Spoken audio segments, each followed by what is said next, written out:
estudyante sa India na bagsakan ng cement mixer. Nakaligtas kaya ang mga ito? Naku, silipin po natin ang sitwasyon doon mula sa mga detalye ng balitang ibabahagi maya-maya.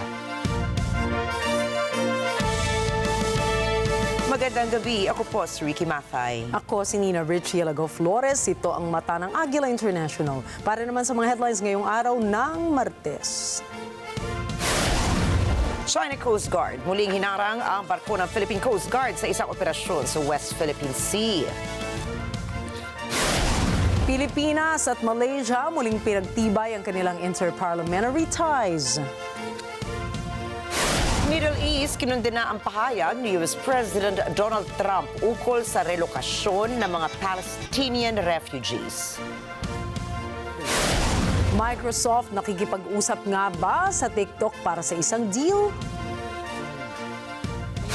At ating alamin kung bakit bumagsak ang US stock sa merkado nitong araw ng Lunes.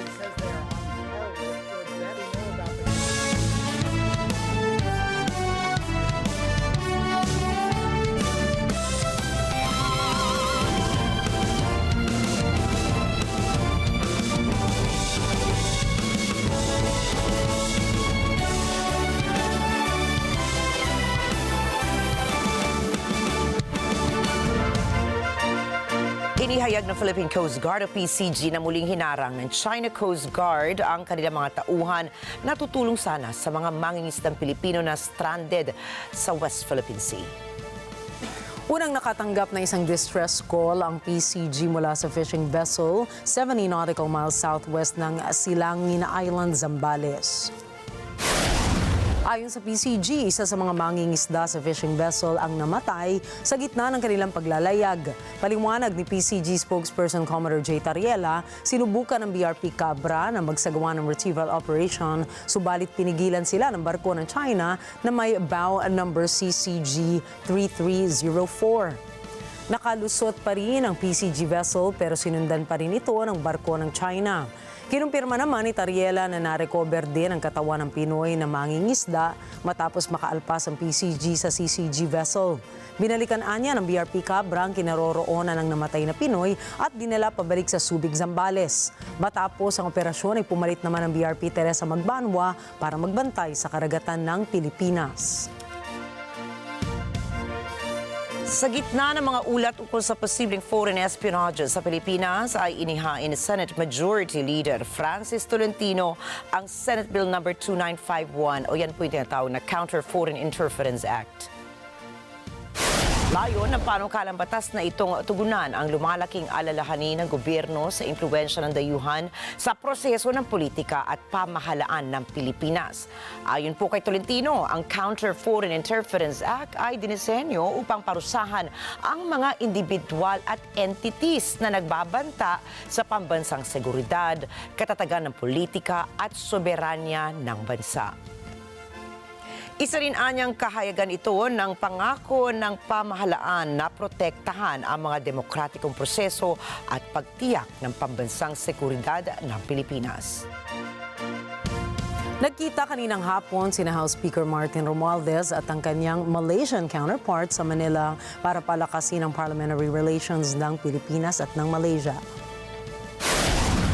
Naging mainit ang pagtanggap ni Speaker Romualdez kay Tan Sri Dato Johari bin Abdul sa Batasang Pambansa Complex. Ayon kay Romualdez, ang hakbang na ito ng kanilang Malaysian counterpart ay isang konkretong pahayag ng enduring mutual respect and cooperation ng dalawang bansa bilang mga miyembro ng ASEAN Inter-Parliamentary Assembly. Taong 1959 nang sinimula ng diplomatic relations sa pagitan ng Pilipinas at Malaysia. Samantala, naging consulate naman ito noong May 18, 1964. Ang Pilipinas at Malaysia ay malapit na trading partners sa isa't isa. Taong 2023 kasi nagpalitan ng Pilipinas at Malaysia ng kabuoang halagang 36.13 billion ringgit na dahilan para maging 17th largest global partner ang nasabing tambalan at 5th largest mula sa mga miyembro ng ASEAN. The alleged commission of direct assault, disobedience to authority, and grave coercion is not supported by evidence. Ito ang naging paliwanag ng Quezon City Office of the City Prosecutor sa pagrekomenda nito na i-dismiss o ibasura na po ang mga isinampang reklamo laban kay Vice President Sara Duterte at kay Vice Presidential Security and Protection Group Head na si Colonel Raymond Dante La Chica at sa iba pa nilang kasamahan. Matatandaang noong Nobyembre ng nakaraang taon ay nagkaroon ng komisyon sa House of Representatives o HOR at sa Veterans Memorial Hospital Center dahil sa pagdetina kay Attorney Zuleika Lopez, ang staff ng Vice Presidente na nagresulta sa sagutan sa pagitan ni VP Sara at ng QCPD officials. Subalit, sa 13-page resolution ng Prosecutor's Office ay ipinaliwanag nito na bigo ang mga naghain ng reklamo laban kina VP Sara na magbigay ng finding of prima facie evidence with reasonable certainty of conviction. Binanggit din ng Prosecutor's Office na tama ang sinabi ni VP Sara at Colonel La Chica na walang scintilla of proof na may otoridad si Dr. Van Jason Villamor ng PNP Health Service na ipatupad ang anumang utos mula sa HOR. Hindi anila konektado si Villamor sa kamera at nabigo siya magpakita ng patunay na siya ay deputized ng HOR. Hindi rin anila ginamit ni VP Sara ang kanyang posisyon bilang Vice Presidente para pagbantaan ang isang opisyal ng QCPD.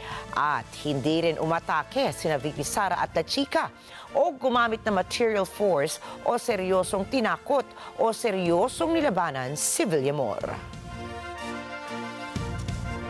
Maiging minomonitor ng Philippine Coast Guard o PCG ang oil spill sa Laguna kung saan naglagay na rin sila ng mga oil spill boom para makontrol ang pagkalat ng langis doon. Nagsimula ang oil spill makaraang masunog ang Canggian Complex Warehouse sa San Pedro City sa Laguna. Ito ang naging sanhi ng pagtapon ng malaking bulto ng petrolyo patungo sa San Isidro River. Ayon sa PCG, hanggang 1,000 litro ng petrolyo ang pinangangambahang humalo sa naturang tubig. Anila, mahigit 100 square meters ng San Isidro River ang apektado na ng oil spill. Kumuha na rin ang Bureau of Fisheries and Aquatic Resources of BFAR ng fish at water samples sa ilog upang alamin ang kalidad nito para matiyak ang kaligtasan ng komunidad. Sa patuloy namang pag-aalboroto ng Bulkang Canlaon sa Negros Island ay nakapagtala ang FIVOX ng 22 volcanic earthquakes sa loob lamang yan ng 24 oras. Kabilang narito ang 3 volcanic tremors na tumagal sa pagitan ng 8 hanggang 31 minuto.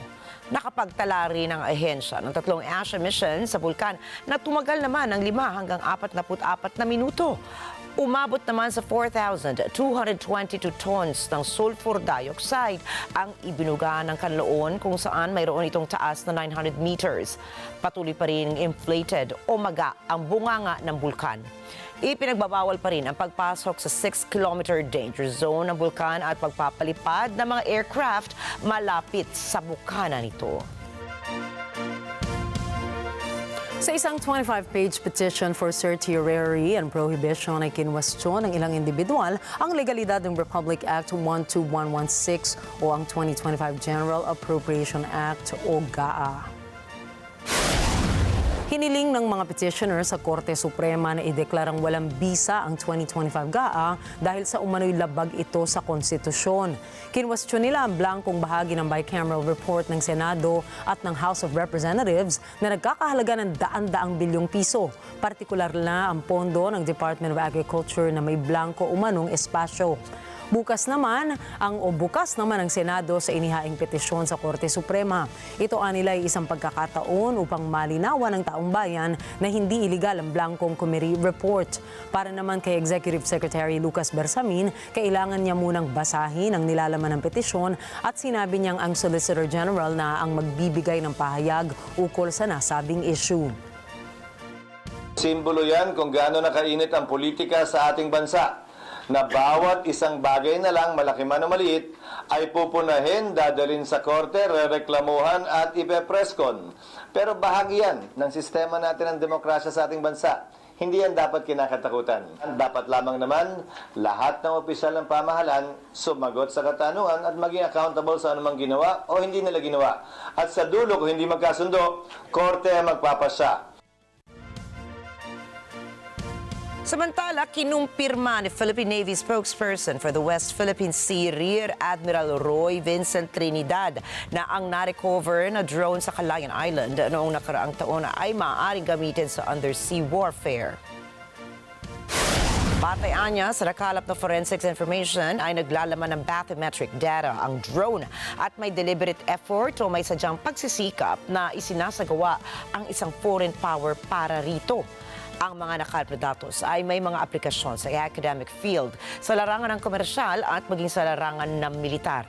Dagdag na opisyal, nakikita niya na may pagsisikap na i-map out hindi lamang ang maritime domain ng Pilipinas, kundi pati na rin ang human terrain, political system and political structure ng bansa. Ibinalita noon na 5 lumubog na drones ang natuklasan sa iba't ibang lugar sa Pilipinas, 2 sa Calayan Island, sa Babuyan Island o Babuyan Group of Islands, isa sa Pasukin, Ilocos Norte, isa sa Initaw, Misamis Oriental at isa sa San Pascual, Masbate noong December 2024. Naaresto ng pinagsanib na puwersa ng Philippine National Police Intelligence Group at local police ang isang Japanese national na umunay miyembro ng notorious na Luffy Gang. Ayon sa Bureau of Immigration, si Sasaki Takashi ay tumakas sa mga otoridad at nagtago sa Savannah Village sa San Pablo City. Wanted at hinahabol din anya ng gobyerno ng Japan si Takashi dahil sa mga kasong pagnanakaw at pandaraya. Ayon sa mga otoridad ng Japan, ninakaw ni Takashi at ng kanyang mga kasabwat ang mga ATM cards at mga bank information ng kanilang mga matatandang biktima. Bahagi ng kanilang modus ang magpanggap bilang law enforcement members o kaya financial officials para makapanloko ng kapwa. Sinabi ni Immigration Commissioner Joel Anthony Viado na target ng sospek ang mga mahihinang individual at nalalagay niya sa panganibang mga komunidad dahil sa presensya ni Takashi sa Pilipinas. Lumabas rin sa investigasyon na si Takashi ay miyembro ng isang sindikato na umano'y nagpapatakbo ng telecom fraud at extortion scheme sa Pilipinas. Ang sospek ay ililipat sa warden facility ng immigration sa Taguig City habang pinoproseso ang kanyang deportasyon. Susunod, Taiwan nakabantay ngayon sa mga suspicious ships ng China. North Korea nagsagawa na naman ng missile test. At European Union magpapadala ng karagdagang sundalo sa Greenland. Mga detalye po na mga balitang yan at iba pa sa pagbabalik na mata ng Agila International.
Sisikap. Dama namin ang iyong mga sakripisyo. Kita namin ang pagharap mo sa bawat pagsubok. Kaya sa kabila ng mga hamon ng buhay, nandito kami para umalalay. Kasi katulad mo, gusto rin namin ang magandang bukas para sa kanya. Hatid namin ang dekalidad na edukasyon at makabagong pasilidad sa abot kayang halaga. Kaya huwag ka na mangamba. Sasamahan ka namin tuparin ang mga pangarap niya.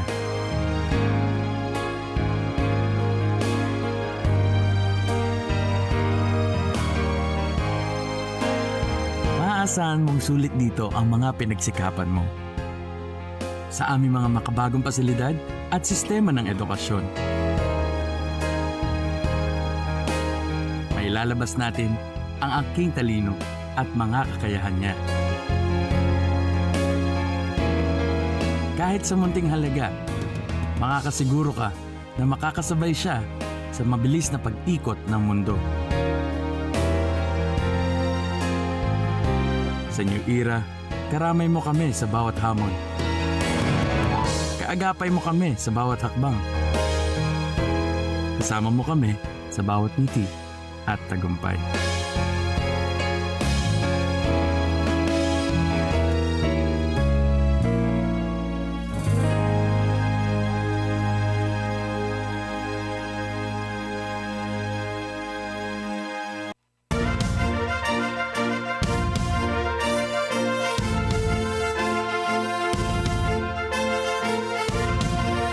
Nagpasya ang pamahalaan ng Taiwan na bantayan ng 52 kahina-hinalang barko ng China na umaaligid sa isla nito.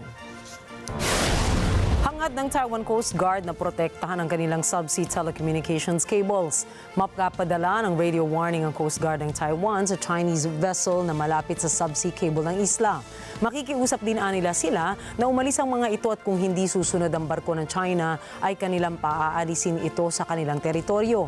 Nangangamba ang Taiwan na maaaring putulin ng China ang communication links ito bilang bahagi ng pagtatangka ng Beijing na agawin ng Taipei o harangan ito para di makapasok ang anumang tulong.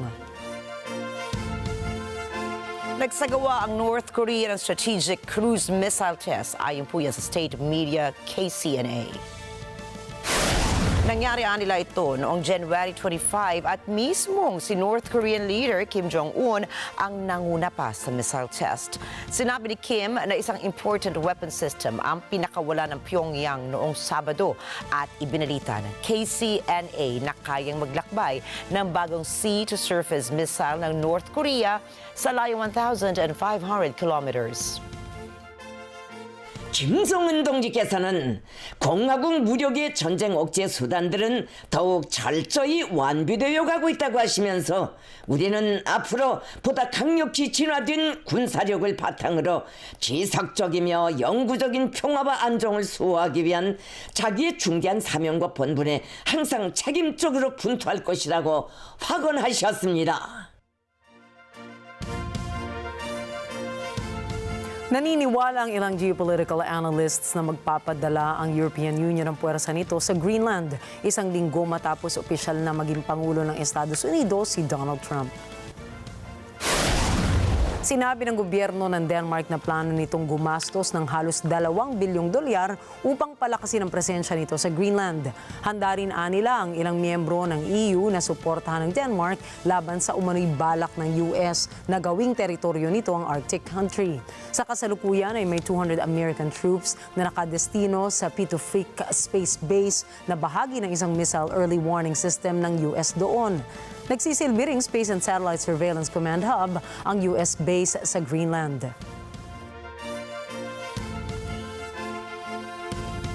Inantala naman ng Israel ang pagbubukas ng crossing hanggang sa mapalaya ang isang babaeng bihag na sibilyan na kinilala na si Arbel Yehud. Ang naturang desisyon ay nagbukas ng agam-agam sa grupo ng rebeldeng Hamas kung saan inakusahan ng Israel ng paglabag sa kasunduan sa ceasefire sa hindi pagbubukas ng crossing. Paliwanag ng Qatar na ang nangyaring kasunduan ay kasama para sa pagpapalaya kay Yehud at 2 iba pang bihag bago ang nakatakdang araw ng pagpapalaya.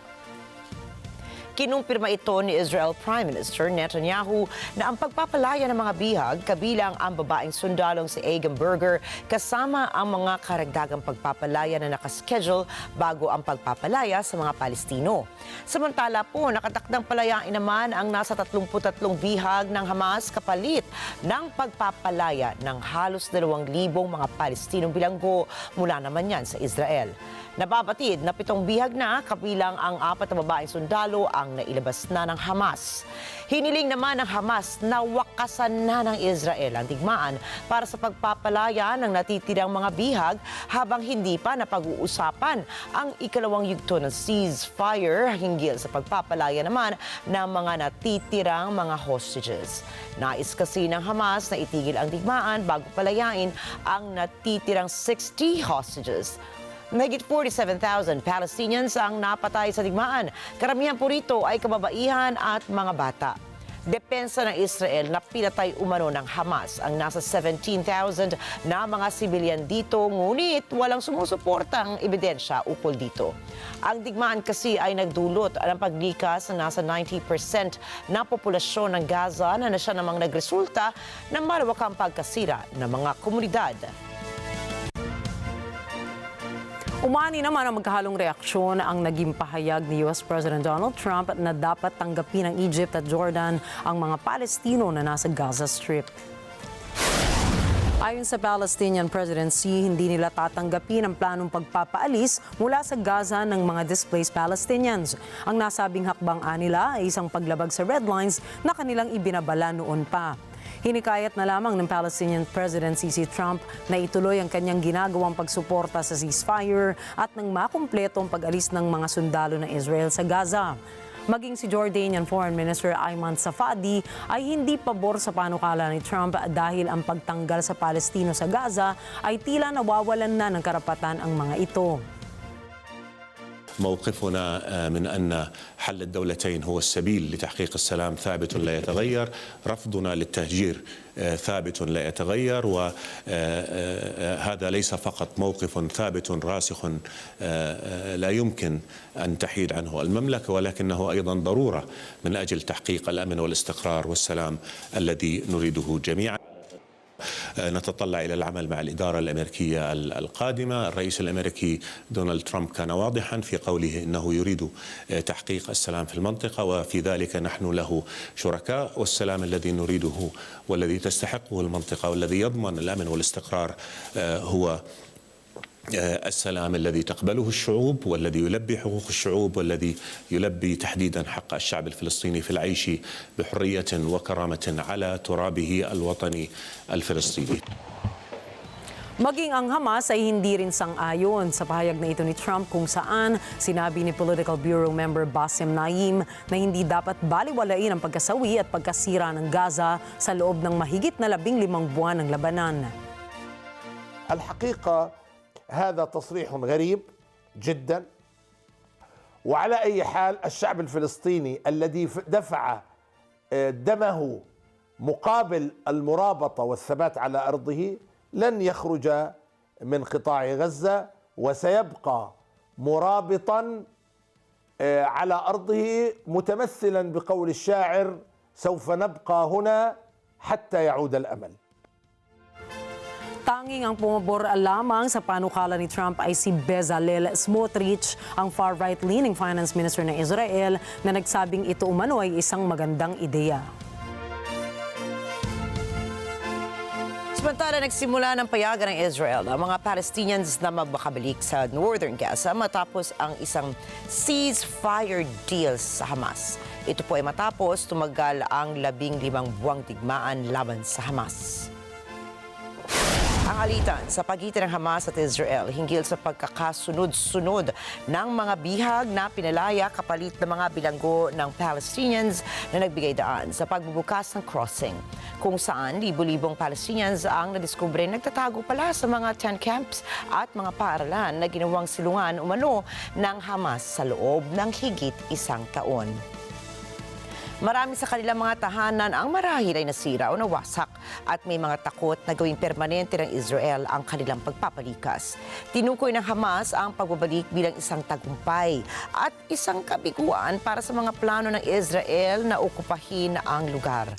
Ang ceasefire kasi ay naglalayang tapusin na ang digmaan sa pagitan ng Israel at Hamas at tiyakin ang pagpapalaya ng mga bihag na kinidnap noong umatake ang Hamas noong October 7, 2023.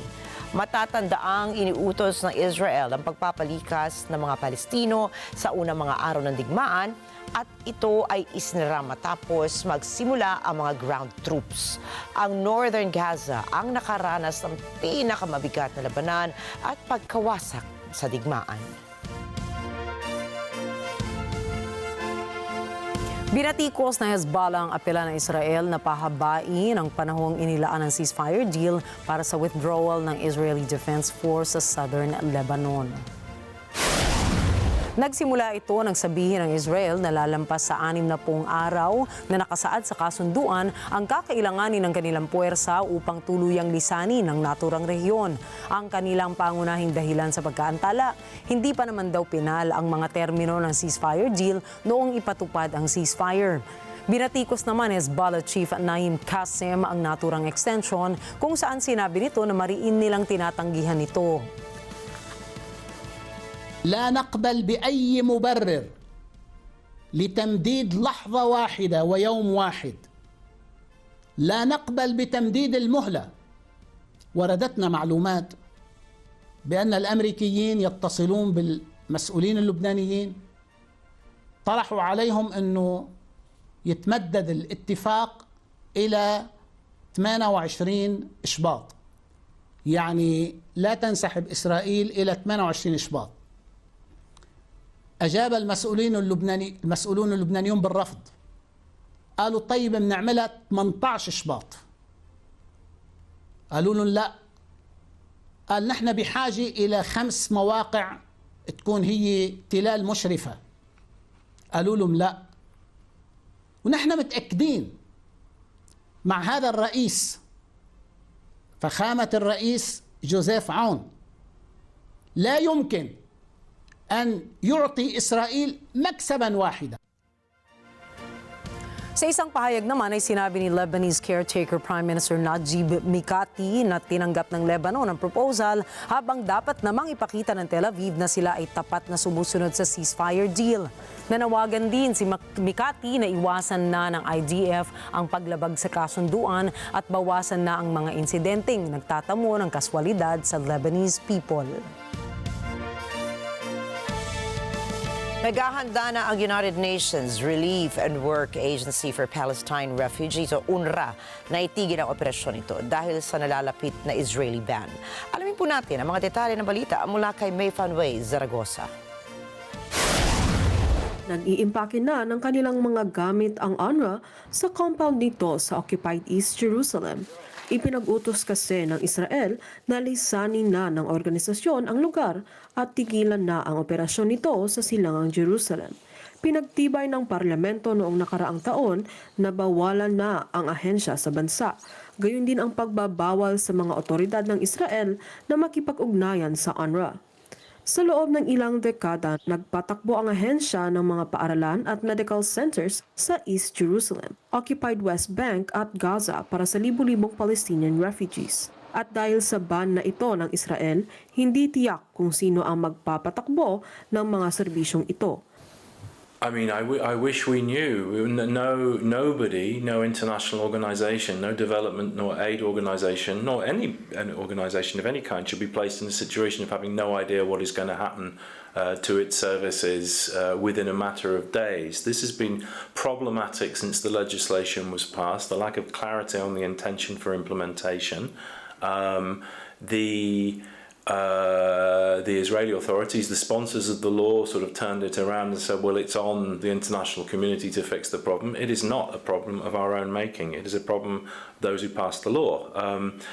The issue now is that we do not have any sense of what is going to happen to our services as of the end of this week. There's all kinds of rumours that have been sort of floating around, some probably rumours which have been a little bit cultivated in order to seem like solutions have been invented, but the people that we serve, the many tens of thousands of people that we serve across East Jerusalem and then more in the West Bank, notably in education and healthcare, we're not able to tell them what is going to happen as of the end of this week. At para sa Palestinians sa Jerusalem na wala namang Israeli citizenship ni ang sariling pagkamamayan ay nananatiling may refugee status. Wala ring linaw ang kanilang kinabukasan. We as an organisation are committed to staying and delivering. How we're able to do that is the big question. This is a decision that's been imposed upon us. It's an unacceptable decision. UNRWA is not replaceable. All talk of Plan B and others stepping up is not acceptable. It won't, because even if the law is implemented, it suddenly won't make it acceptable. Facts on the ground will be what they are, but we have no visibility, and that should not happen. Ang ban ay para lamang sa Israeli territory, subalit hindi malinaw kung maaapektuhan nito ang operasyon ng ahensya sa West Bank at Gaza. Ang UNRWA ang pangunahing tagapagbigay ng serbisyong edukasyon, pangkalusugan at iba pa sa mga lugar na ito. Para sa health professionals, hindi madali para sa kanila ang nalalapit na pagsasara. بس انه بدها تسكر العياده، يعني احنا كثير زعلانين على الوضع السيء انه مستقيم الوضع عماله انه بس ل 30 واحد العياده رايحه تسكر. طب هدول المرضى واللاجئين ومرضى السكري والضغط تطعيمات الاطفال اللي انا بشتغل عليهم وبشتغل على ستات حوامل، وين بدهم يروحوا؟ وين بدهم يروحوا؟ وين بدهم يروحوا يجيبوا دواهم؟ احنا هذا المركز يعتبر من اقدم المراكز في القدس وخصوصا في البلده القديمه. بقدم خدمات ل 30,000 لاجئ مسجل في عياده At kung mahirap ito para sa mga manggagamot, ano pa kaya para sa kanilang mga pasyente? كل شيء جاهزة، فحوصات الحمد لله بطعموا الأولاد بيعطوا الأولاد التطعيم اللازم. أنا من المخيم كلنديا لاجئة، بجي بتحكم هون ويعني وعالجت أولادي هون وكل شيء هون إنه ولأن عرفت إنها بدها تسكر زعلت كثير، وأصلا هون مقر لكل واحد معتاز أو كل واحد معهوش يدفع أدوية. Itinatag ang UNRWA, 75 taon na ang nakalipas at nagbibigay serbisyo sa may 750,000 Palestinian refugees mula noong gyera ng 1948 at hanggang maitatag ang Estado ng Israel. Mayfa Zaragoza para sa Mata ng Agila International. Trusted, connected, on point. Nagpahayag ng pagkabahala ang United Nations ukol sa 70 araw na pagtigil ng foreign assistance ng Estados Unidos na ipinagutos po ni Pangulong Donald Trump. Narito ang report ni Leo Velasco. Ayon sa takapagsalita ni UN Chief Antonio Guterres na si Stephane Dujarric, nababahala ang hepe ng ahensya dahil sa 90-day foreign assistance pause ng US matapos itong ideklara ni Pangulong Donald Trump. Ang 90-day pause ay upang masuri kung ang lokasyon ng pondo ay nakaayon sa foreign policy ng Pangulo. Ani Dujarric, nananawagan si Guterres para sa karagdagang exemption sa pagtatangi upang patuloy ang critical na development at humanitarian activities para sa mga pinakamahina sa buong mundo. Nakasalalay niya sa suporta ng UN ang buhay at pamumuhay ng mga ito. The Secretary General notes with concern the announcement of a pause in U.S. foreign assistance. He calls for additional exemptions to be considered to ensure the continued delivery of critical development and humanitarian activities for the most vulnerable communities around the world. Those lives and livelihoods depend on this support. The Secretary General looks forward to engaging with the new United States administration on the provision of much-needed development support to people grappling with the most difficult challenges confronting the developing world. The United States is one of the largest aid providers, and it is vital that we work constructively to jointly shape a strategic push forward. At dahil ang Estados Unidos ang pinakamalaking contributor ng UN, kailangang pag-aralan ng ahensya kung gaano ang epekto ng pag-atras ng tulong nito. How much impact would that be for UN operation worldwide? Look, the U.S. is the largest, if not the largest, contributor to the UN system in terms of voluntary contributions to humanitarian development aid. We are currently mapping out all of what that means and the impact that it would have. Ayon sa UN, handa silang makipag-usap sa US habang hindi naman pinababayaan ang mga mahihinang mamamayan ng mundo. We're extremely appreciative of the generosity the United States has always shown. We want to work together to assess, to hear and deal with the concerns of the new U.S. administration, while at the same time ensuring that the most vulnerable remain protected. Leo Velasco para sa Mata ng Agila International. Trusted, connected, on point. Nanawagan para sa kapayapaan sa Rwanda at Congo ang Pangulo ng Kenya dahil sa lumalalang labanan sa silangang Congo. Samantala, nakakaramdam ng panggigipit ang Rwanda mula sa Estados Unidos, France at Britain. Naniniwala raw kasi ang tatlong major powers na sumusuporta ang Rwanda sa mga rebelde ng Congo. Narito ang report ni Rosel Feria. Noong linggo, nakiusap si Kenyan President William Ruto sa mga pangulo ng Rwanda at Congo na dinggin ang tawag ng kapayapaan. Kaugnay nito, nagkasundo ang mga leader ng East Africa Community o EAC bloc na magsagawa ng summit upang tugunan ang kaguluhang nagaganap ngayon sa Eastern Congo. The escalating conflict and deteriorating situation in Eastern Democratic Republic of Congo are a grave concern to the people and governments of East Africa. Noting the worsening humanitarian crisis exacerbated by ongoing military actions, including the closure of airspace in Goma, I call for the immediate and unconditional cessation of hostilities. I call on the parties to the Luanda process on Eastern DRC and appeal specifically to my brothers, President Felix Tshisekedi and President Paul Kagame, both of whom I have had the occasion to speak to this evening, to heed the call for peace from the people of our region and the international community. Nitong Enero, sinasabing umaabanse ang M23 rebel movement na pinaniniwala ang suportado ng Rwanda sa eastern borderlands ng Congo na napakayaman sa mineral. Dahil dito, pinangangambahang aapaw ang labanan sa gerang pangrehiyon. Subalit, itinatanggi ng Rwanda ang mga akusasyon ng United Nations at iba pa na suportado nito ang M23. Matagal nang humaharap ang mga leader ng EAC sa mga pagsubok pagdating sa pagtugon sa labanan sa Eastern Democratic Republic of Congo. Sa kabila ng ilang summits at inisyatibong pangkapayapaan tulad ng Luanda process, kadalasang tinutuligsa ang mga ito na kulang sa bisa at kawalan ng pangmatagalang solusyon. 3 taon matapos simulan ang insurensiya, kontrolado na ngayon ng M23 rebels ang mas maraming teritoryo ng Congo. At kamakailan nangako ang mga itong susupilin rin ang Goma na kabisera ng North Kivu Province at tahanan ng 1 milyong katao. Sa kaugnay na pangyayari noong linggo rin, pinressure naman ng Estados Unidos, France at Britain ang Rwanda dahil sa umano'y pagsuporta nito sa mga rebeldeng mabilis na umaabanse sa pinakamalaking lungsod ng silangang Congo. Ito ay sa kabila ng pagsisikap ng pwersa ng gobyerno na pigilan ng opensiba na naging dahilan ng paglikas ng libo-libong mga sibilyan. Nagpulong ang US Security Council upang talakayin ang labanan sa Congo kung saan 3 UN peacekeepers ang napatay sa nakaraang 2 araw. Dagdag dito ayon sa mga otoridad, 2 South Africans at 1 Uruguayan, 7 South African soldiers at 3 mula sa Malawi na tumutulong sa isa pang Southern African mission ang napatay din ngayong linggo. Dahil dito nanawagan na si UN Ambassador Dorothy Shea ng tigil putukan. The United States will consider all the tools at its disposal in order to hold accountable those responsible for sustaining armed conflict, instability, and insecurity in the DRC. Nanawagan naman ng France sa Rwanda na iatras ang puwersa nito sa teritoryo ng Congo.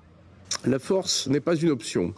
Dans ce cadre, la France appelle au retrait des troupes rwandaises du territoire congolais, à la mise en œuvre du plan de démantèlement des forces démocratiques de libération du Rwanda, conformément aux engagements qu'ils ont pris dans le cadre du processus de Luanda.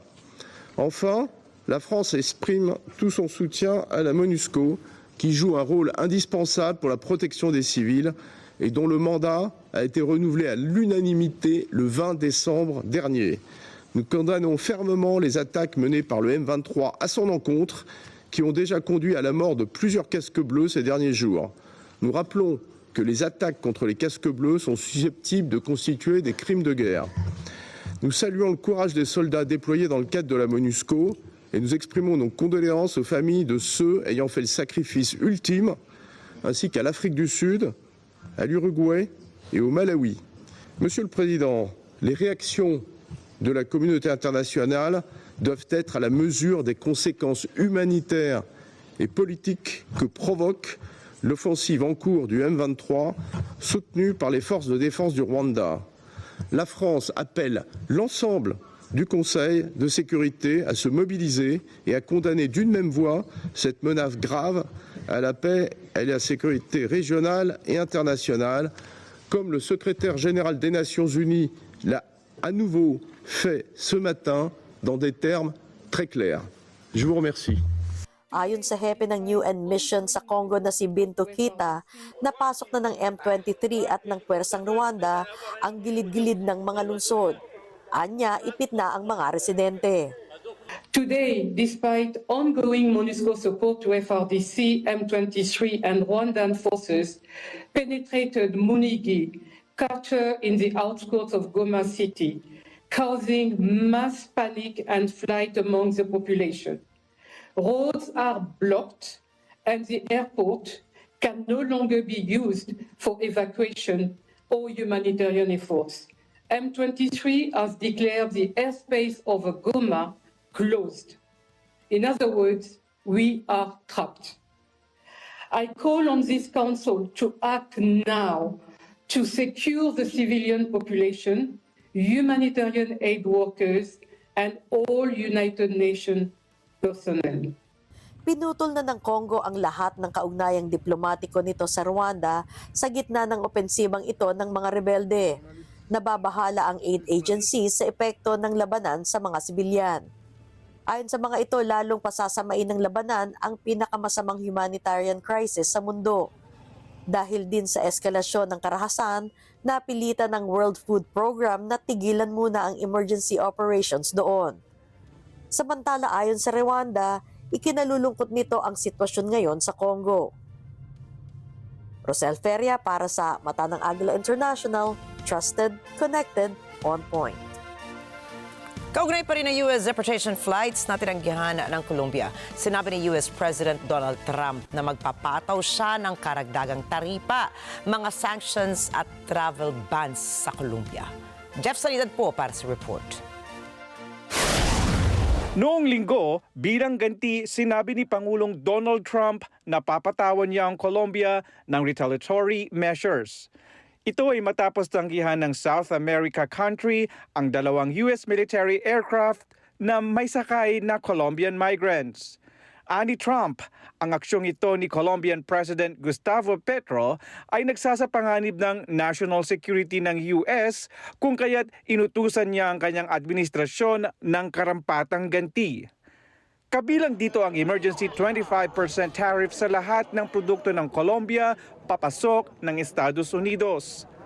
Tataasan niya ang taripang ito hanggang 60% sa loob ng isang linggo. Gayon din ang travel ban at visa revocation sa Colombian government officials at mga kaalyado nito. Papatawan din ang Colombia ng buong emergency treasury, banking at financial sanctions.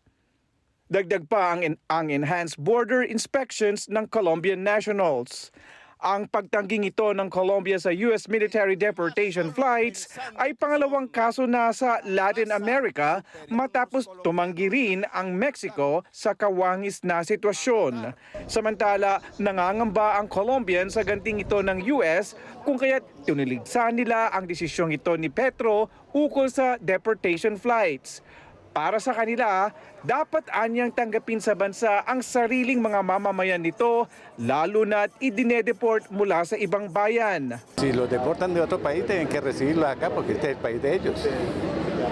Que el presidente no acepta eso, pero si uno viene al país de uno, ¿cómo es posible que no lo acepte? Eso es ilógico, ¿no?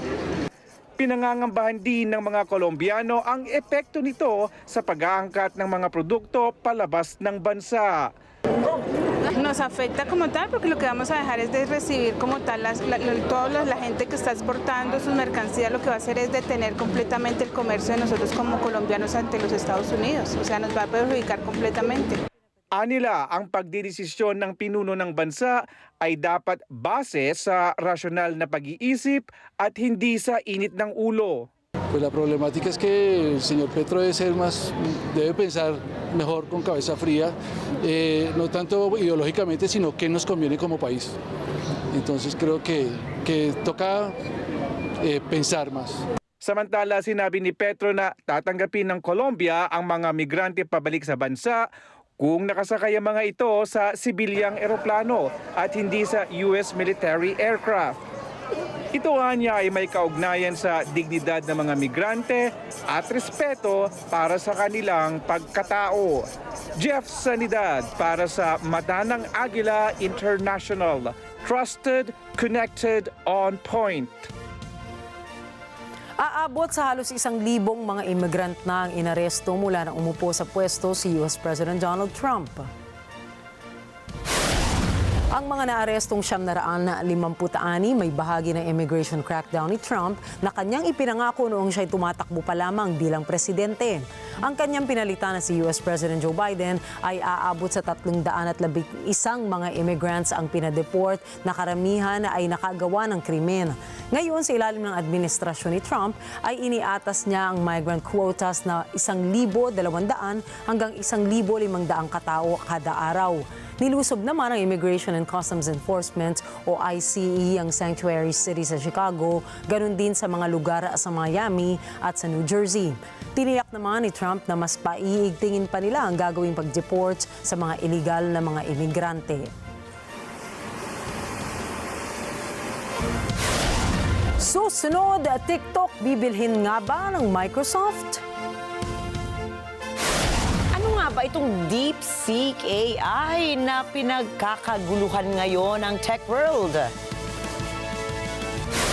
At Gulf of Mexico pinalitan na ang pangalan sa Google Maps?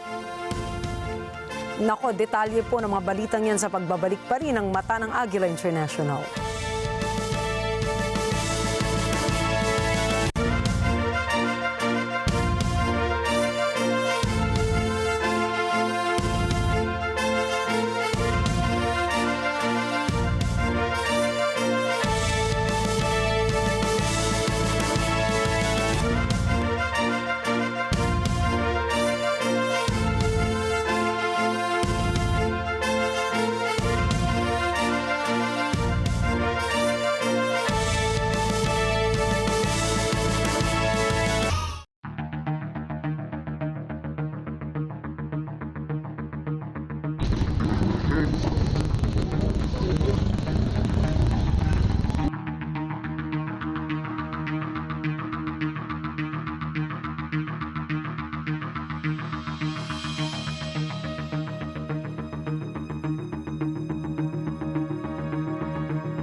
Malaki man ang kapalit. Gusto ni Sean mag-artista. Napilit ko siyang isuko yun. Tuloy ang pagsikat ni Sean. At tuloy din ang panliligaw ni Harry kay Jessica. Maghihintay ako hanggang makalimutan mo siya. Tuluyan na bang kakalimutan ni Jessica si Gino? Hello, My Shining Love. Weeknights, 9 p.m. on NET25. Let's get together.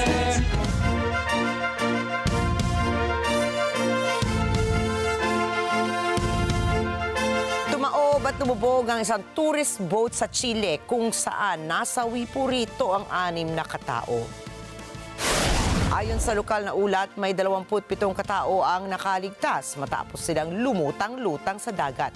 Kaagad namang sumaklolo ang mga rescue boats sa survivors. Papunta sana ang barko sa sikat na tourist destination ng Caleta Condor at Bahia Mansa. Subalit, ayon sa magiging salaysay ng mga nakaligtas, nasira pala ang makina ng barko habang naglalayag. Ito na naging sanhi ng pagbangga sa isang malaking bato. Kinumpirma naman ng Provincial Prosecutor's Office sa Osorno na overloaded din ang barko at kulang sa mga safety equipment. Anila, lumabaga din ang kapitan ng barko sa protocol dahil hindi ito nagdala ng bihasang boat operator.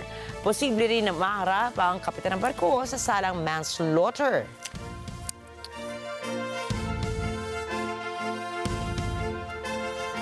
Trahedya rin ang sinapit ng dalawang babaeng estudyante sa India matapos mabagsakan ng cement mixer sa kalsada. Kinilala ng pulisya ang dalawang biktima na sina Pranjali Mahesh Yadav at Ashlesha Narendra Gawande. Kapwa sila tumutuloy sa isang apartment sa Mugshi Taluka sa Pune District. Mula sa nakalap na CCTV footage, sakay ng motorsiklo ang mga biktima nang tumaob ang isang humaharurot na cement mixer sa kahabaan ng Hinjewadi Maan Road. Pansamantala namang naglagay ng kordon ang mga otoridad sa lugar para alisin ang two-wheeler gamit ng crane. Naaresto naman ang truck driver dahil sa salang negligence.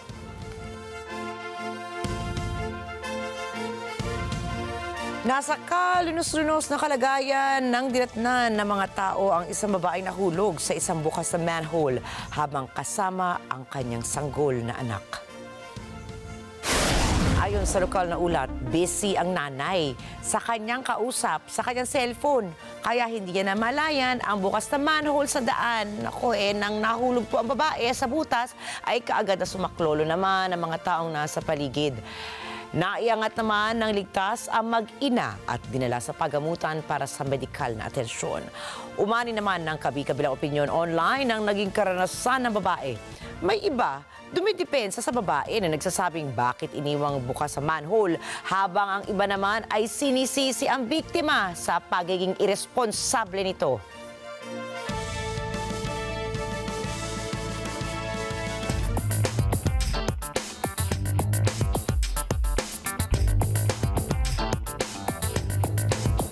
Nakaiwas ang Colombia sa isang malaking problemang diplomatiko matapos magkasundo ang gobyerno nito at ang Estados Unidos ukol sa deportation flights. Samantala, nanawagan naman ng Colombian residents at business community sa US na pairali ng mga lider ang lamig ng ulo. Si JC Yumol para sa report.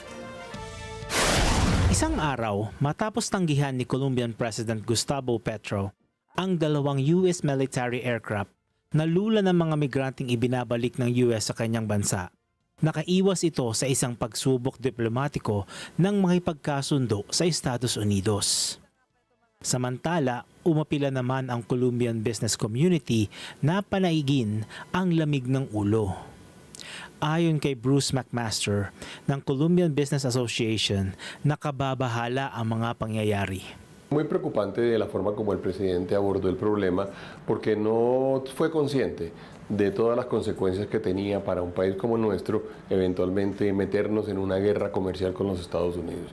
Estados Unidos es la economía más grande del mundo, la que tiene mayor poder adquisitivo, también la más cercana de Colombia. Nosotros hay otras economías muy grandes, pero no están cerca de Colombia. De manera que para nosotros es muy importante tener los canales comerciales abiertos, permanentemente activos, ojalá creciendo. Samantala, humarap naman ngayon ang ibang Colombians sa canceled US visa appointments bilang resulta ng immigration crackdown ng Trump administration. Ese problema ahora. Esperamos que el señor presidente solucione eso.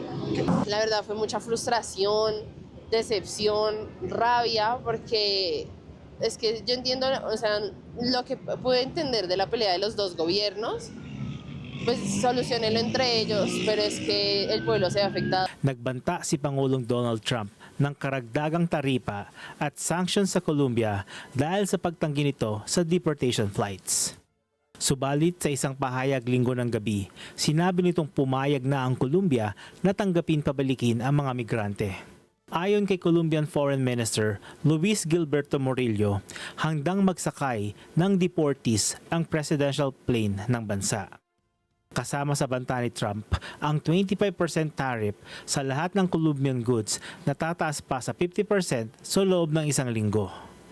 Dagdag pa ang emergency treasury, banking, anti-financial sanctions. El caso de Brasil y de México es muy interesante porque ellos son mucho más grandes que nosotros y ellos nunca decidieron dar una pelea, digamos, tan frontal. De hecho, nadie esperaba que Colombia realmente fuera tan protagonista durante los primeros días del gobierno de Donald Trump en el tema de las eventuales sanciones. De alguna forma como que es como si Colombia hubiera levantado la mano y dijera, yo quiero ser parte de esa pelea, por favor inclúyanme. Bueno, nos incluyeron y nos dimos cuenta cómo eventualmente podíamos terminar perdiendo mucho. Ayon kay Master, matindi ang magiging epekto nito sa kalakalan. Ang US ang pinakamalaking trading partner ng Colombia dahil na rin sa 2006 Free Trade Agreement na may two-way trade na nagkakahalaga ng $33.8 billion at sa US trade surplus na nagkakahalaga ng $1.6 billion.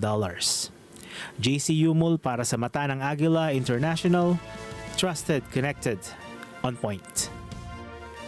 Inihayag ni US President Donald Trump na nakikipagnegosasyon na ang Microsoft sa TikTok para ito ay bilhin.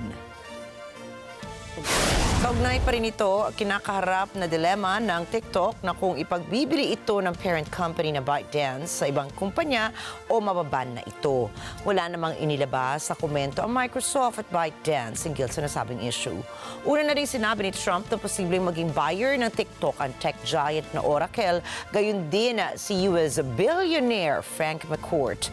Inaasahan namang magbibigay ng desisyon si Trump para sa TikTok para sa mga susunod na mga buwan. Isang linggo matapos ang inaugurasyon ni Pangulong Donald Trump sa Washington, isa-isa na pong nagkakatotoo ang mga banta nito na kanyang ipinangako noong kampanya. Isa sa inaabangang matutuloy ay ang dagdag taripa sa mga bansa, kasama na rito ang Canada. At dahil po dito, naghahanda na ang Canada sakaling totohanin nga ni Trump ang planong ito. Mula sa Toronto, narito si NET25 correspondent Yolanda Aspiras. Sa muling pag-inagura kay Donald Trump bilang presidente ng Estados Unidos, nalalapit nang magkaroon ng isang tariff war sa pagitan ng US at Canada. Ilang oras matapos ang kanyang inaugurasyon, ibinahagi ni Trump na plano niyang ipatupad ang 25% na taripa sa Canada at Mexico simula sa Pebrero 1. Ayon kay Dominic LeBlanc, ang bagong Minister of Finance ng Canada, hindi na siya nagulat sa mga pahayag ni Trump at inamin niyang mahirap asahan ang mga hakbang ng presidente dahil ito ay unpredictable. Nagkaroon ng pagpupulong ang 13 premier ng Canada kamakailan at ipinahayag ni Prime Minister Justin Trudeau ang mga konkretong hakbang upang suportahan at protektahan ang mga Canadians mula sa posibleng epekto ng taripa ng US. Ngunit, tumanggi ang Premier ng Alberta na si Daniel Smith na pirmahan ang kasunduan dahil kasama sa plano ng paglimita ng energy export mula Alberta patungong US.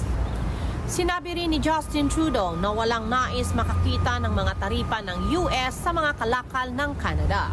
Ngunit kung kinakailangan, handa ang buong Canada na tumugon upang protektahan at ipagtanggol ang mga Canadians at ang Free Trade Agreement. Yolanda Aspiras, Toronto, Ontario para sa Mata ng Agila International. Trusted, connected, on point.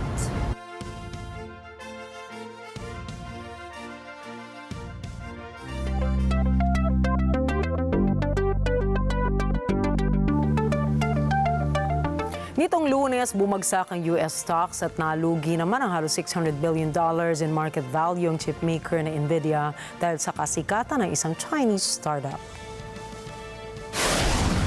Dahil sa halos $1 trilyong na nawala sa stock market, ay tinawag naman ni US President Donald Trump ang pangyayari bilang wake-up call sa American tech industry.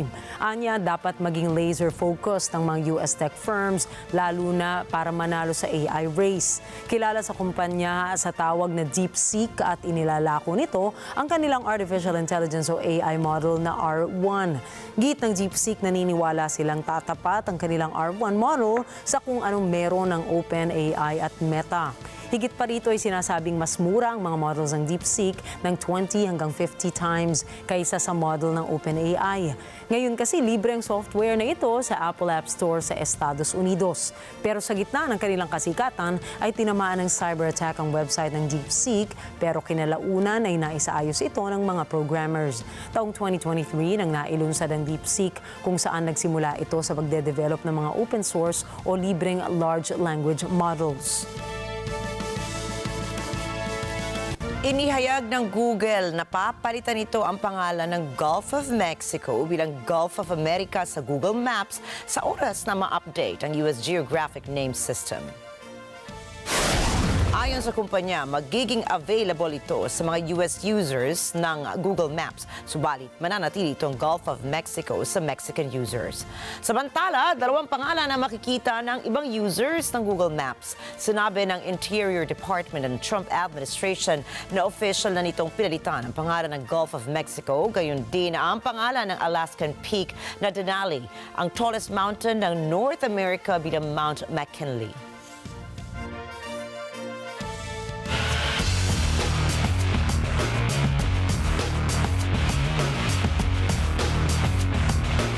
Nagkita ang magkapatid na sina Carlos at Eldrew Yulo sa PSA Annual Awards. Pinarangalang Athlete of the Year si double gold Olympic medalist Carlos Yulo dahil sa mga karangalang inuwi nito noong nakaraang Paris Olympics, habang binigyan naman ng special citation si Eldrew para sa mga achievements nito sa gymnastics. Nanalo kasi si Eldrew ng gold medal sa Asian Gymnastics Union Championships.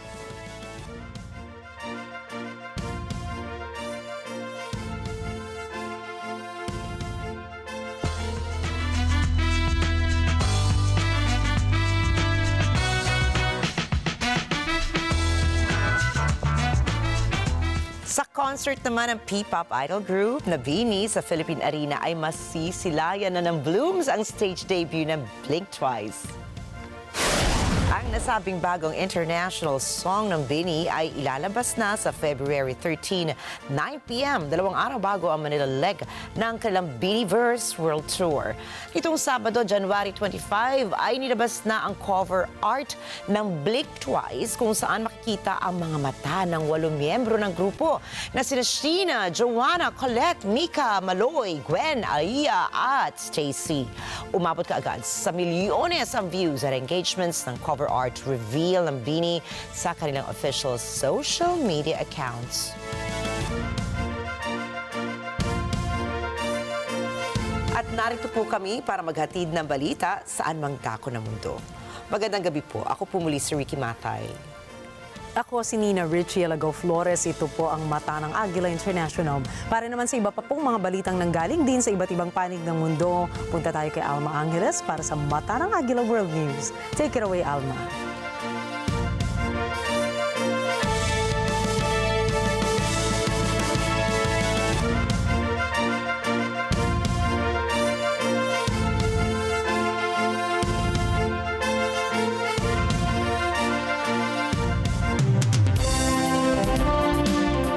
Thank you, Nina and Ricky. Good evening, everyone. I'm Alma Angeles for NET25 World News.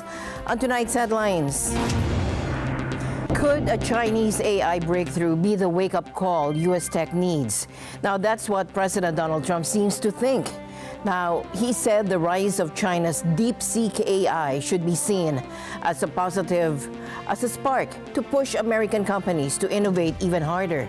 But with DeepSeek reportedly matching U.S. tech at a fraction of the cost, could this mark a major shift in the global AI race? A Chinese company should be a wake-up call for our industries that we need to be laser-focused on competing to win, because we have the greatest scientists in the world. Even Chinese leadership told me that.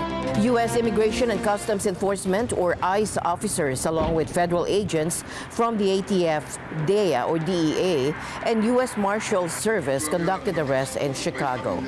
The Trump administration recently authorized these agencies to assist ICE in immigration enforcement, aiming to crack down on illegal immigration. And the news starts now.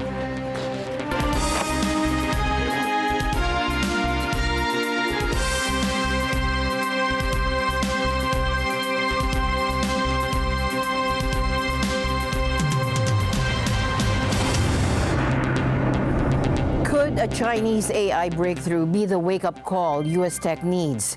Now, that's what President Donald Trump seems to think.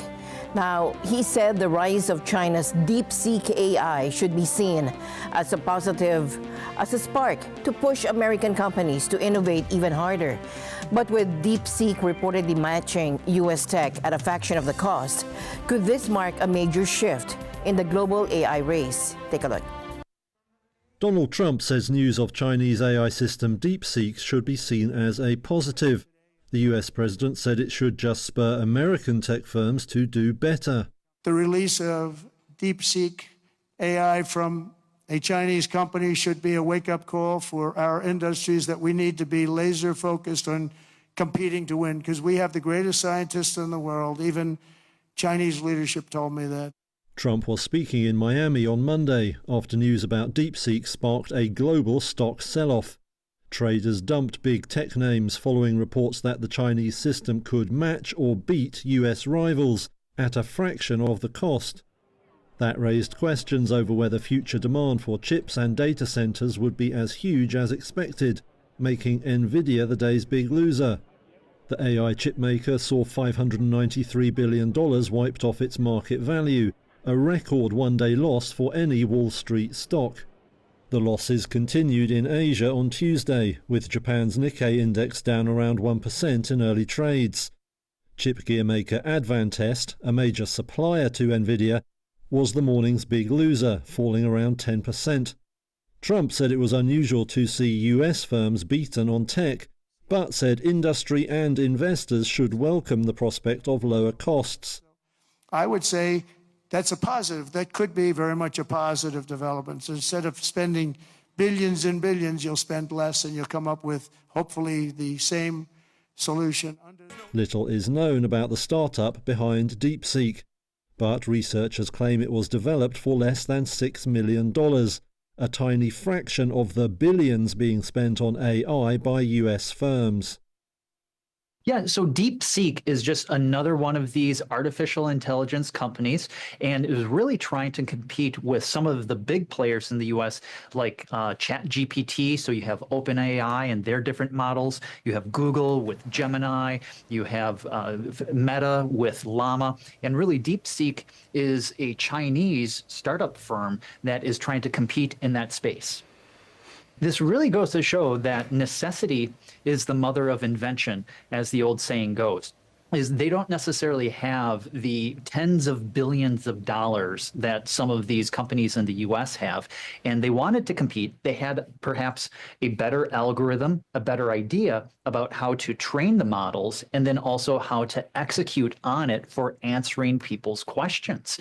And they are using a slightly different technique, which is apparently, based on the data so far, a lot more energy efficient and efficient in terms of the chips that it might take as well. They were able to really do this on what some people would call a shoestring budget. Well, I think that really we do need to worry or maybe wonder about how President Trump might respond to this news. Does it come about that because the really restrictions on exporting chips to China apparently didn't really work all that well? And does it more have to shift away from embargoes and restrictions on the exports to more subsidizing U.S. technology instead? So perhaps we could even see a change in the narrative around policymaking away from tariffs, embargoes, and restrictions, more towards subsidizing and trying to incentivize domestic technology instead.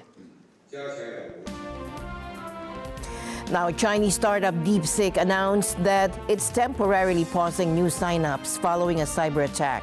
The company's AI assistant has been gaining massive popularity, even becoming the top-rated free app on Apple's U.S. App Store. Now, earlier in the day, their website experienced outages as users flocked to the platform. Take a look. Chinese startup DeepSeek, whose new low-cost AI model rattled tech stocks Monday, suffered a large-scale cyber attack, causing it to temporarily limit registrations. Earlier in the day, DeepSeek said it was hit by outages on its website after its AI assistant became the top-rated free app in Apple's U.S. App Store and overtook ChatGPT in downloads. DeepSeek claims it uses cheaper chips and less data, challenging the idea that advanced semiconductors, like those made by NVIDIA, are needed to run AI applications. That sent major tech stocks tumbling, with shares of NVIDIA falling as much as 17.8% at one point Monday morning. Brian Jacobson is chief economist at Annex Wealth Management. This could really be a change in the script, a change in the narrative around artificial intelligence, where it's no longer about what has been called the picks and shovels. That was like NVIDIA, as far as with the chips that they were selling, and maybe even the data center providers. Now it's moved on from the picks and the shovels more to perhaps the refiners and the jewelers in that narrative, where it's more about what's the actual use case of the technology. DeepSeek's popularity has also upended widely held views about U.S. dominance in the AI space and the effectiveness of Washington's export controls targeting China's advanced chip and AI capabilities. Little is known about the company behind DeepSeek, a small Hangzhou-based startup founded in 2023 when search engine giant Baidu released the first Chinese AI large language model. Since then, dozens of Chinese tech companies, large and small, have released their own AI models, but DeepSeek is the first to be praised by the U.S. tech industry as matching or even surpassing the performance of cutting-edge U.S. models. Could TikTok soon have a new owner? President Donald Trump says Microsoft is in talks to acquire the popular video app, and he's hoping for a bidding war. Trump, who has long raised concerns about TikTok's ties to China, says he'd prefer to see the app in American hands to protect jobs and national security. But Microsoft isn't the only player in the mix. Donald Trump says Microsoft is in talks to acquire TikTok. Speaking Monday, the US president also said he'd like to see a contest for the app. We're going to have a lot of people bidding on it, and if we can save all that voice and all the jobs, and China won't be involved. You don't want China involved, but we'll see what happens. TikTok had faced a ban in the US over national security concerns, but Trump delayed enforcing that upon taking office, instead signing an order that gave him 75 days to decide on a course of action.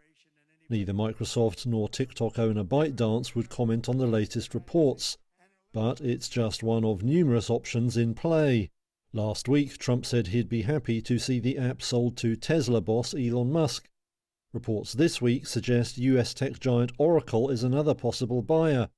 Search firm Perplexity AI has submitted its own merger proposal, and billionaire Frank McCourt has voiced interest.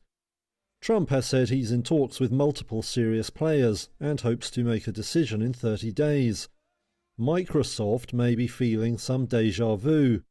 During Trump's first term, he ordered ByteDance to divest TikTok, and the Windows maker emerged as a top bidder. However, the talks soon collapsed, and Trump's divestment bid faded away. Microsoft chief Satya Nadella has called that abortive deal the strangest thing I've ever worked on. Speaking in 2021, he said the US government came in with some very specific requirements and then just disappeared. U.S. Immigration and Customs Enforcement, or ICE officers, along with federal agents from the ATF, DEA, or DEA, and U.S. Marshals Service conducted arrests in Chicago.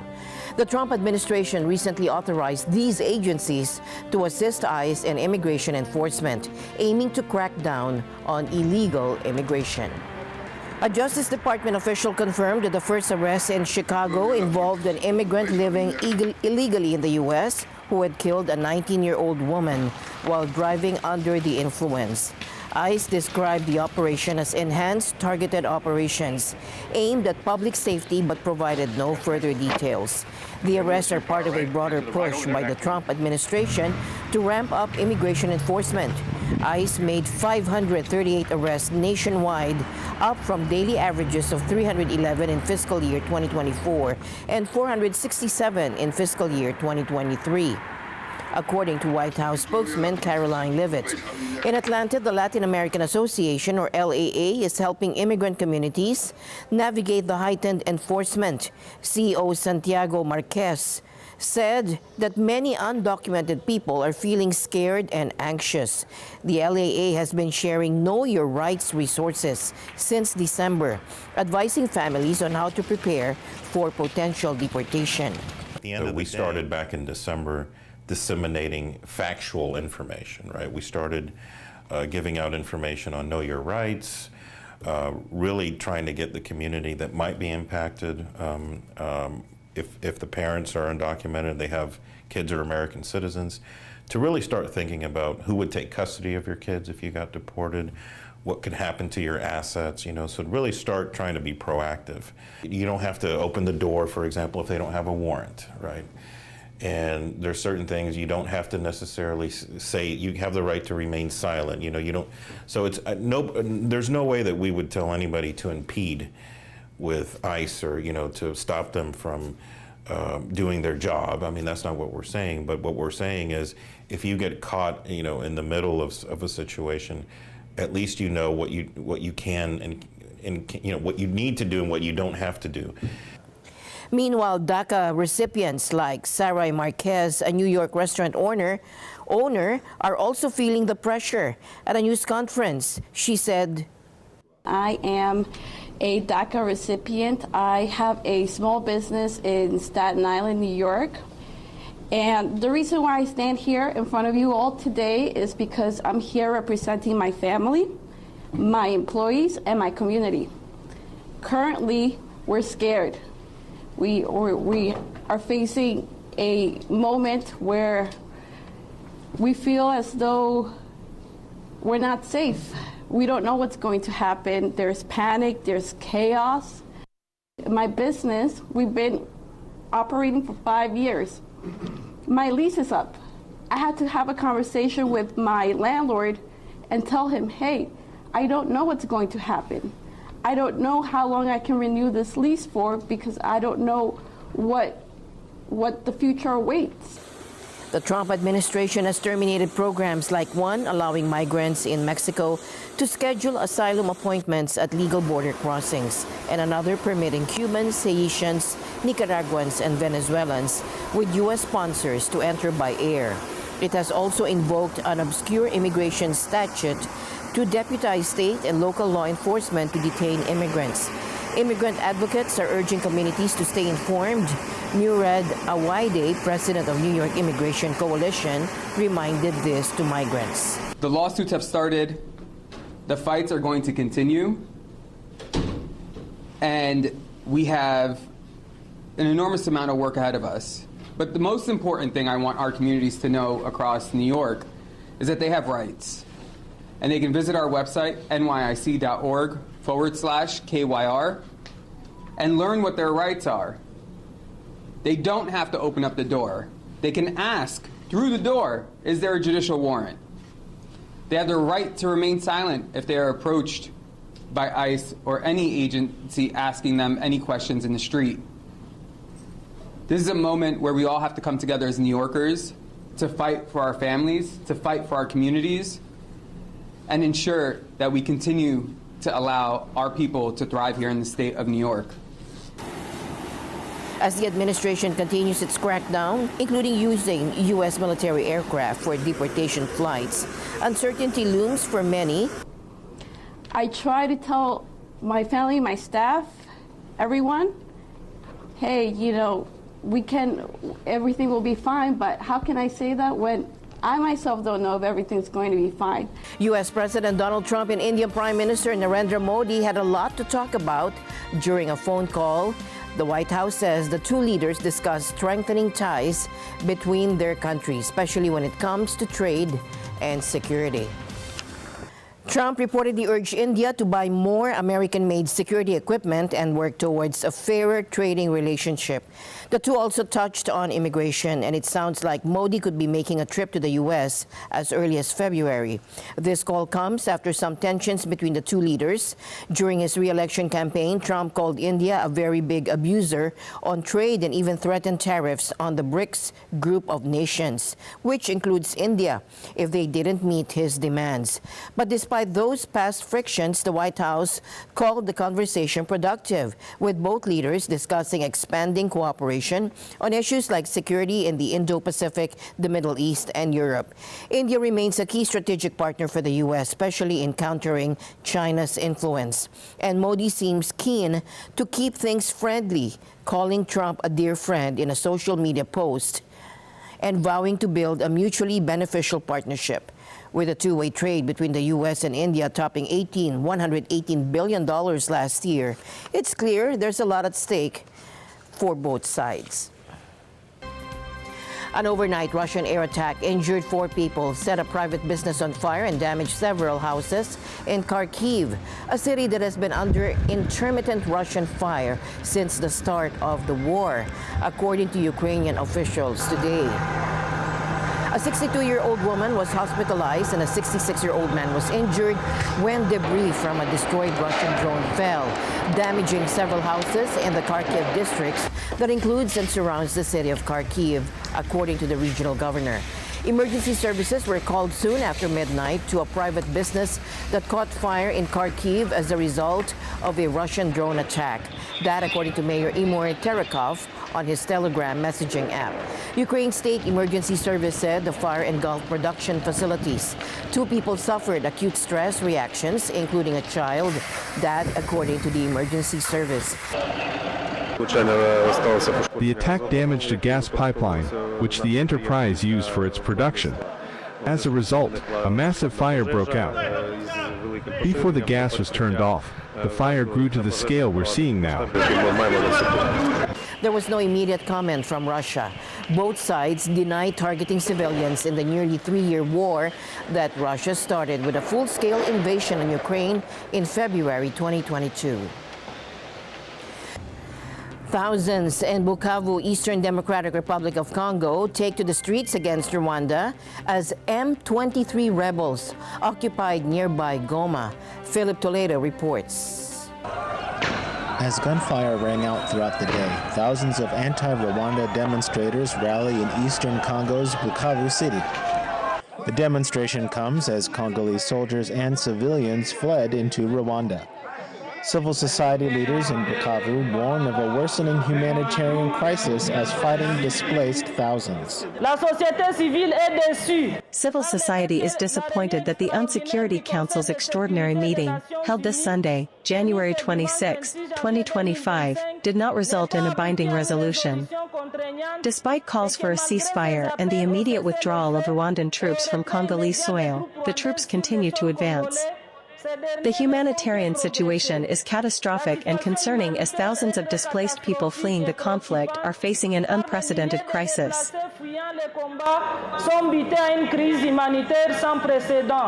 Protesters carrying clubs saying they are ready to defend against what they see as Rwandan-backed aggression. We are here to protest against this Rwandan aggression and denounce the threat already present on our soil, while also demanding peace in the East and the restoration of Congo. That is why we are here. Many call for support of Congo's army as it battles rebels in Goma, 200 kilometers north of Bukavu. When we protest here, we boost the morale of our army, we boost the morale of our fighters on the front line, and we weaken the enemy who is trying to illegally occupy our territory and exploit our minerals, which the people do not benefit from at all. UN peacekeepers evacuate staff from Goma as protesters in Bukavu denounce alleged Rwandan involvement. Meanwhile, Kigali denies backing the M23 offensive. Philip Toledo for NET25 World News. And staying in Africa, what is happening in the Democratic Republic of Congo, or DRC? The country is under attack, with the rebel group M23 seizing large parts of North Kivu province. And now they have entered Goma, the regional capital, in a major escalation of the years-long conflict. Who's behind this? The DRC accuses Rwanda of backing M23, a claim Rwanda denies. But could those denials hold up as border clashes between Rwandan and Congolese troops erupted during the rebel advance? Take a look. This is Goma, the largest city in North Kivu province in the Eastern Democratic Republic of Congo. Gunfire pierced the air last night and continued into today, sending waves of panic across the city.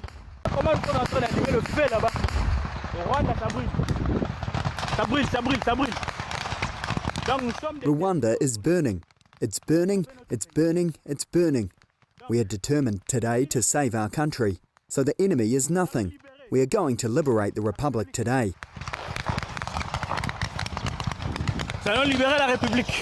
We are going to liberate the Republic. We will liberate the Republic today.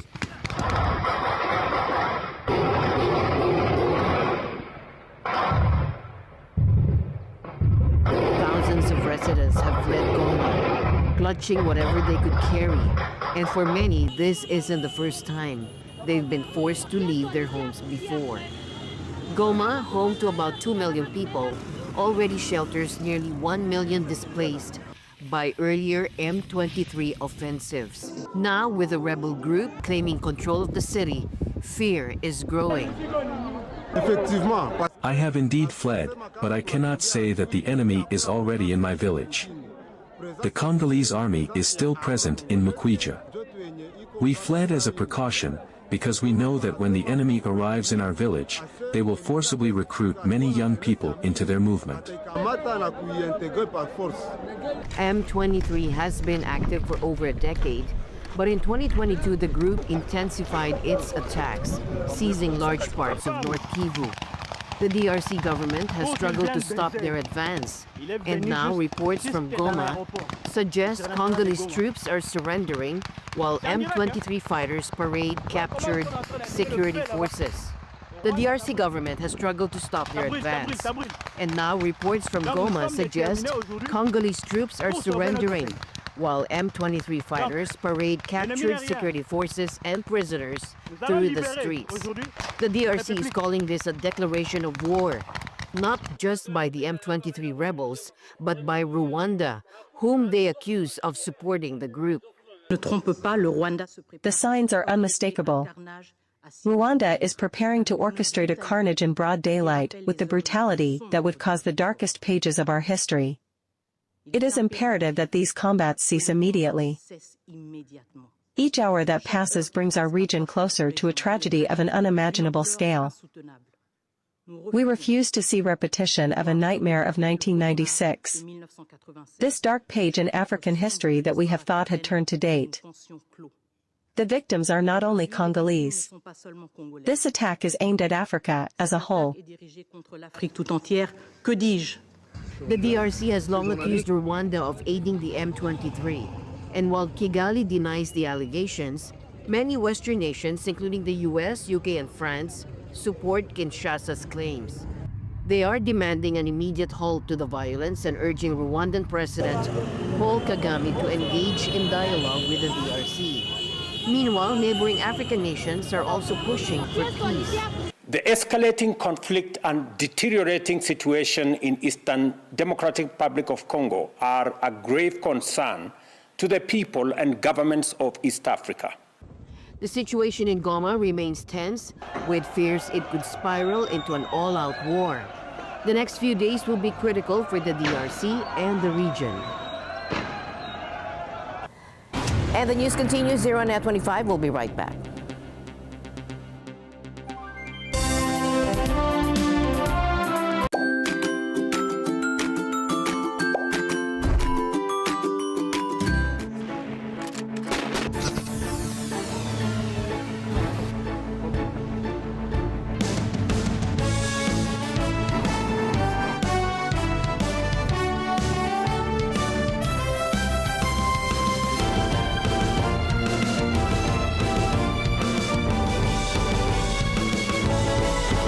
Maps will change the name of Gulf of Mexico to Gulf of America once it's officially updated in the U.S. geographic name system. Alphabet's Google said in an X post. Now, the change will be visible in the U.S., but the name will remain Gulf of Mexico in Mexico. Outside of the two countries, users will see both names on Google Maps. reached for a comment, a Google spokesperson referred Reuters to the company's X post. Now, the Trump administration's Interior Department said it had officially changed the name of the Gulf of Mexico to the Gulf of America, and the Alaskan Peak Denali, the tallest mountain in North America, to Mount McKinley. President Donald Trump ordered the name changes as part of a flurry of executive actions hours after taking office on January 20. A short time from now, we are going to be changing the name of the Gulf of Mexico to the Gulf of America, and making good on a campaign promise. Auschwitz survivors are gathering with world leaders to mark 80 years since Soviet troops liberated the Nazi German death camp. Now, IRAC's expected to be one of the final major anniversaries where survivors are present to share their stories. Take a look. Survivors of the Nazi Holocaust on Monday marked the 80th anniversary of the liberation of the notorious Auschwitz concentration camp.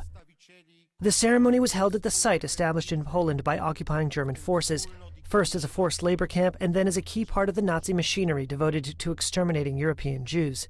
More than 1.1 million people, mostly Jews, perished here in gas chambers or from starvation, cold, and disease. Those attending the commemoration included German Chancellor Olaf Scholz, Ukrainian President Volodymyr Zelensky, Britain's King Charles, French President Emmanuel Macron, Polish President Andrzej Duda, and many other leaders. They did not make speeches, but rather listened, for perhaps the last time, to those who suffered and witnessed firsthand one of humanity's greatest atrocities. The survivors warned against a global rise in anti-Semitism and against intolerance. Retired physician Leo Weintraub is 99 years old. He was separated from his family and sent to Auschwitz in 1944. It grieves me deeply to see in many European countries, but also in Poland, Nazi-style uniforms and slogans openly paraded at marches. It grieves me to see this happening without any consequences. These people proclaim themselves as nationalists, but at the same time they proclaim the hateful ideology of German Nazis. This was the ideology that murdered millions who were considered subhuman under the sign of the swastika. Before the ceremony, King Charles visited a Jewish community center in the Polish city of Krakow. The act of remembering the evils of the past remains a vital task. And in so doing, we inform our present and shape our future. That remembrance of crimes committed in the name of Nazi notions of racial superiority has itself become an acutely political issue in recent years with the rise of far-right parties across Europe. I think that is just very important, is that people take pride in Germany and being German. On Saturday, Elon Musk delivered a video address to supporters of Germany's far-right Alternative für Deutschland political party. AfD is running second in polls for the February 23rd election on a platform that includes playing down historical guilt for the Holocaust. I think there's frankly too much of a focus on past guilt, and we need to move beyond that. Saturday's rally prompted Polish Prime Minister Donald Tusk to say that, quote, the words we heard from the main actors of the AfD rally about Great Germany and the need to forget German guilt for Nazi crimes sounded all too familiar and ominous. And with that, we end tonight's broadcast. For everyone here on NET25, I'm Alma Angeles. Thank you for joining us. Good night.